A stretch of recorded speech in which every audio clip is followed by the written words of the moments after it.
ഇനി പൊതുവേ ഉള്ളൊരു കേട്ടുകേൾവി എന്ന് പറഞ്ഞു കഴിഞ്ഞാൽ മയില് നൃത്തം ചെയ്തു കഴിഞ്ഞാൽ മഴ പെയ്യുന്നുള്ളൊരു പല പ്രാവശ്യം നമ്മൾ കേട്ടിട്ടുണ്ടാവും.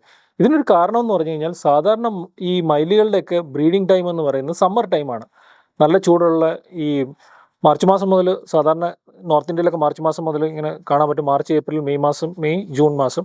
പക്ഷേ നമ്മുടെ കേരളത്തിലുള്ള കാടുകളിലും ഇച്ചിരി തിക്കായിട്ടുള്ള ഫോറസ്റ്റിലൊക്കെ ഉള്ള കാടുകളിലൊക്കെ ചില സമയത്തൊക്കെ ഫെബ്രുവരി ഓൺവേർഡ്സ് നമുക്കിത് കാണാൻ പറ്റും. അപ്പം ഈ സമ്മർ മാസങ്ങളിൽ ഇവർ ബ്രീഡ് ചെയ്ത് കഴിഞ്ഞിട്ട് അത് കഴിഞ്ഞ് നമ്മുടെ മൺസൂൺ മഴ തുടങ്ങുമല്ലോ ജൂൺ മാസം അല്ലെങ്കിൽ മെയ് അവസാനം അല്ലെങ്കിൽ ജൂൺ മാസത്തിൽ ആദ്യം മൺസൂൺ മഴ തുടങ്ങുന്നതുകൊണ്ടാണ് ഒരുപക്ഷെ ഈ മയിൽ നൃത്തം ചെയ്ത് കഴിഞ്ഞാൽ മഴ വരുമെന്നൊക്കെ ഈ കേട്ടുകേൾവി നമ്മൾ കേൾക്കാറുള്ളത്. അതുപോലെ ഇവർ ഈ ബ്രീഡിങ് കഴിഞ്ഞാൽ സമ്മർ കഴിഞ്ഞ് കഴിഞ്ഞാൽ മഴയ്ക്ക് മുമ്പ് തന്നെ അല്ലെ മഴ തുടങ്ങുന്ന സമയത്ത് തന്നെ ഈ ആൺമയിലുകളൊക്കെ ഇവരുടെ ഈ തൂവലുകളൊക്കെ പൊഴിച്ചു കളയാറുണ്ട്. ഒന്ന് ഓർത്ത് നോക്കിയേ, ഇവരുടെ വാലിൻ്റെ നീളം എന്ന് പറഞ്ഞാൽ ഈ തൂവലുകളുടെ നീളം ഏകദേശം ഒരു 1.5 മുതൽ 2 മീറ്റർ വരെ നീളമൊക്കെ നല്ല വലിപ്പമുള്ള തൂവലുകളാണ് ഇവർക്കുള്ളത്. അപ്പം മഴ പെയ്യുന്ന സമയത്ത് ഹെവി മൺസൂൺ സമയത്തൊക്കെ ഈ തൂവലുകളൊക്കെ വെള്ളം വീണ് നനഞ്ഞു കഴിഞ്ഞാൽ ഇവർക്ക് എളുപ്പത്തിൽ പറന്ന് പോകാനായിട്ട് പറ്റത്തില്ല. ഈ മയിലിനൊക്കെ അത്യാവശ്യം നന്നായിട്ട് പറക്കാൻ പറ്റുന്ന പക്ഷികളാണ്. അപ്പം പക്ഷേ ഈ മഴയത്തൊക്കെ തൂവലുകൾ കുതിർന്നു കഴിഞ്ഞാൽ ഇവർക്ക് പറക്കാൻ പറ്റില്ല.